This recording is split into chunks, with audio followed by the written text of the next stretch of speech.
Imagine not being Leeds, not feeling this pain, not dancing through thunder, not walking through rain. Imagine not rising with fists in the air when the world turned its back and no one would care.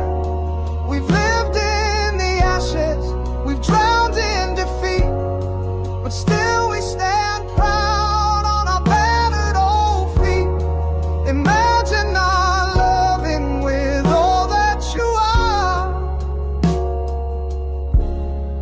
Imagine not being Leeds.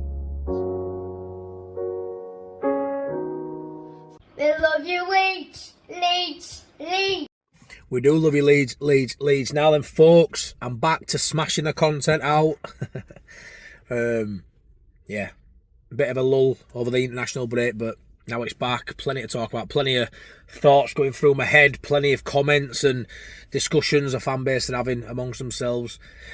Where do we go from here? What's going wrong? I did a video last night about where I think the blame is. I think there's a little bit, blame going to everybody. I quite like what the boys are doing in moments within the games. I think we've been competitive. We've been in every game bar Arsenal, so we're getting some stuff right. Farke's getting some stuff right.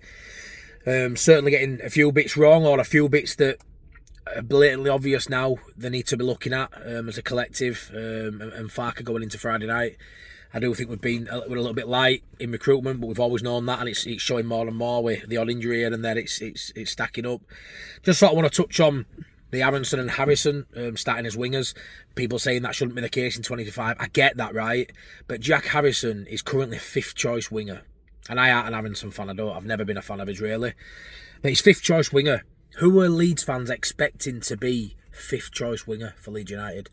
It goes to show, a bit light in recruitment. You'd love better options than Aronson and Harrison, but they are 4th and 5th choice. Don't get me wrong, there's every chance that Aronson is no longer 4th choice, and maybe he's way up the pecking order, which is on Farke, because when Dan James is fully fit and flying, and none of us fit, Aronson shouldn't be nowhere near starting. I think they have roles to play coming on late in games to try and see a game out with the defensive capabilities, but recruitment, you can point to it and go, yeah, well, we should have done better. But who realistically are you going to get who's played 5 seasons in Premier League, say, like Jack Harrison has, who's going to be happy being 4th, 5th choice winger, sorry. I just don't see there being many options with that sort of Premier League experience who'll be happy coming with the the chance of not playing for a multitude of games or just playing scarce minutes towards the back end of games.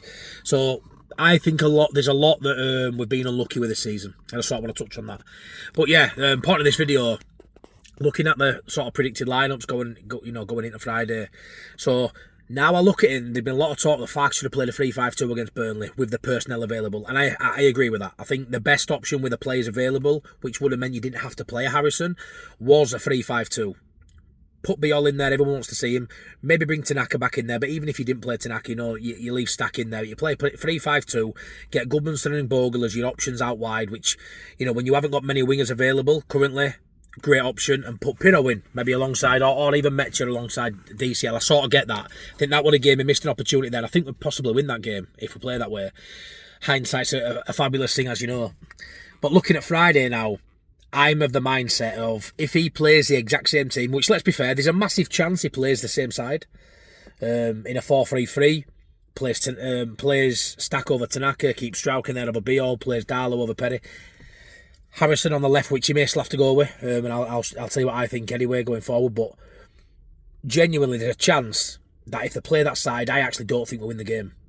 I think if we play the exact same side, because there's a lull in the fan base now, and there'll definitely be a lull in the dressing room, and I think a couple of players coming in now who've got a point to prove may just spike something within this side, within this squad that needs to be spiked, because there's definitely a downward trajectory now. Looking at certain players like Stack, this should have been a game Burnley where Stack smashed it and proved what he could do. because he's played well in the games that we should be playing well and beating the sides in, and he would nowhere to be seen at Burnley. Arguably his worst game. So I think if we play the same side, and bearing in mind I'm tipping us to win, so I'm actually tipping Farke to change a couple of personnel in this, because I think Leeds United win this game on Friday. I've got to live in that hope. I can't go all week thinking we're going to lose or drop points on Friday. So I think we'll win Friday. But I think if he keeps the exact same lineup against Burnley, I think we'll lose the game.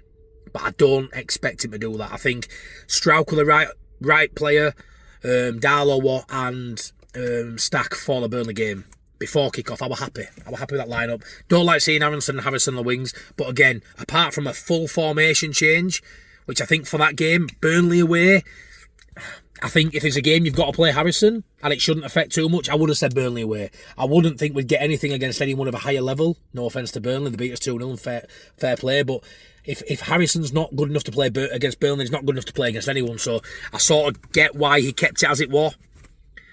But yeah, moving on. So I think I'm going to put team up now. That's the team that played Burnley. If that team plays the same personnel, the same formation against West Ham on Friday, I think we'll lose the game. So it's massively appropriate this week that Farke understands where he went wrong, or where it's not working currently. And yes, he's been dealt a shit hand in terms of players with injuries. We've had more injuries than most so early in the season. Luckily, they've not been long injuries, but players missing a couple of games. We've had Tanaka out, we've had Ampadu out, we've had James out, Nonto out. We've had a multitude of injuries at points already this season. Perry going out, obviously injured too, wasn't ideal. But I think there's two options. This is one of them. So you keep it as a 4-3-3, but you change the personnel. So Perry comes in for Darlow, which I think Darlow, he's the one I look at and think maybe could keep his spot. And I've been saying for a while now, I wouldn't be fazed if Darlow played every game this season and Perry was the bench option. I don't think he's done much wrong. I don't think he could have knocked about both goals at the weekend. The argument against Tottenham, maybe he could have done a little bit better, but still, for me, he hasn't made any howlers. And as Leeds fans, we don't want miracles really from his goalkeeper. We just want basics done right after what we've had horror show the last few years. But I look at it now and think maybe a change to that back line, which has been so solid for so long, now looks a little bit frail. We conceded 2 in his last 3. Two goals per game in his last 3. I think something needs to change there, so why not change personnel? So if he sticks with 4-3-3, I think Perry should start in net.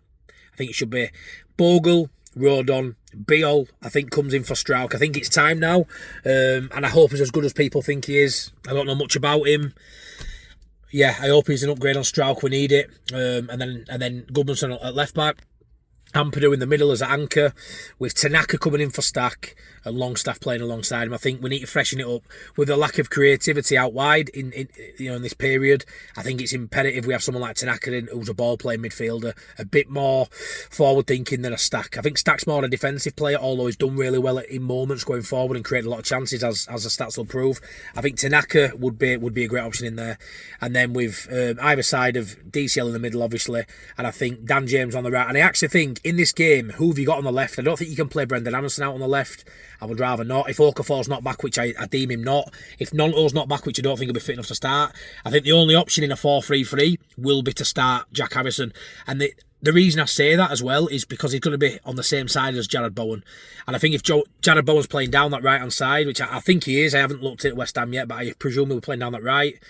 We could play playing down the middle, don't get me wrong. But if he's on that right, where he should be, Jack Harrison's a bit more defensive minded. But what I'll say is, who else could play on that left? If Okafor's not there, if Nonto's not there, if he sticks with a 4-3-3, which is my least preferred option in this game, I'll be honest. If he sticks with 4-3-3, which I think he will, I think Jack Harrison starts because he's up against Jared Bowen. In my opinion, that's what I think he'll go with, based on injuries. So obviously that side I've put on the screen there. I would rather have Okafor at left, on left wing, obviously. Dan James on Nonto if they're both fit. Toss a coin. I want to see them both do well this season. But currently with the injuries, I think that's the side there that I would be happy seeing on Friday. There's enough changes of personnel there, even if he stays with a 4-3-3, and I would understand the inclusion of Jack Harrison. So this is the next formation. And lineup I would like to see a 3-5-2. I think either of these formations, the 4-3-3 with the personnel I've just had on screen, or the 3-5-2 in this way, I think either one of these lineups I think will win the game. I think the 3-5-2 is what people wanted to see at Burnley. I think Strauch, maybe people are a bit fed up on the one him out of team, but I think in a 3-5-2 we'd be all next to him and Rodon. I think it would work really well. I think while ever we got question marks on the wingers, I think having Goodmanson and Bogle playing higher up and let them be a width. I think that's great. I think they're so good. I think we've got, you know, two of the best fullbacks we've had in years at Leeds United. You know, they're way better than a relegation threatened side as well. I think they could play higher up the division, and I think at wing backs you'd see them be so much more productive going forward. So I think if you go with that as your back five, with Perry in goal, I've got Perry in goal, but Darlow, like I said, Perry and Darlow flip a coin. I think if he changes it for Perry and it don't work out, I don't think he'll get many pelters for it, because a lot of people want to see Perry and Bijol in this defence now. So I don't mind it either way though. Darlow or Perry, I can cope with that one. It's not too much of a problem in my eyes. We'll see. But then moving to midfield again, Ampadu in the anchor with Tanaka and Longstaff either side of him, and then up front I want to see DCL with Pirot. And I think if we see that lineup at Elland Road on Friday night and now before kick-off, fans will be very infused by that, because you can see the adaptation of Farke. You can see him righting the wrongs of Burnley. You know, and I'd have always been okay with 3 points out of these 2 games. It's not panic stations if we beat West Ham. If we lose to West Ham, it sure is. But it's definitely a missed opportunity to get 6 out of 6. You know, they were both winnable games. But I think with the same side as Burnley, I don't think we'll win the game. Could we scrape a draw? Yes. Could we win the game? Of course we could. You know, at Elland Road, I back us to beat anyone at Elland Road. But I think there's a little bit of a rot setting in with certain players and the fan base. And I think if he keeps the same team, we see the same stuff. Even if we have a lot on the ball and we're playing okay in spells, if they go 1-up and they have 20% possession at ball, you know, no one will be saying walking out of Elland Road, but we're a better side. No one's going to be thinking that, because it's about points, and you can't go, you know, Burnley and West Ham, we're not picking up any points. So I think first side I've put out there, same as Burnley, we lose the game, in my opinion. Right now, as I feel on Monday, still a bit deflated from Saturday. I think the 4-3-3 with a personnel change, we win the game. And I think the 3-5-2 with a personnel change, we win the game also. So Farke's got to get this right now. He's got to see the errors of Saturday. I don't blame him too much for, like I said, my reasons for why he went into that game like that. I think we should have still had enough. But now I think he's seen enough now to go, right, let's make a few tweaks and a few changes. And if he does that and we come out on the wrong side of the scoreline, this is where it's back on the board again. Because what can he do? He can only play who's available. And there's an argument on Saturday he didn't play Bijol, you know, and Tanaka, who maybe could have played too. And I think he has to right those wrongs on Saturday, on Friday. So yeah, please let me know what you think. I'm putting a lot of videos out. I hope it's not too annoying. Just got a lot of opinions and a lot of things on my mind at the minute, and I thought I'd do something a little bit different today. We're sort of looking at the changes he could make to the formation and the lineup. But yeah, I'd love it to get your opinions on that in the comment section below. I will reply to everyone's comments and have a read of them. I've got a few from videos I did yesterday too. I'll get through them all the next day or two. But yeah, please smash a like. Please subscribe. I really appreciate all the support. YouTube looks to improve a little bit now. People seem to be seeing my videos now, so really happy with that. But yeah, please like, please subscribe if you're new here. And yeah, I'm going to keep going, don't we? Have a great day. Have a great week. See you later. Bye.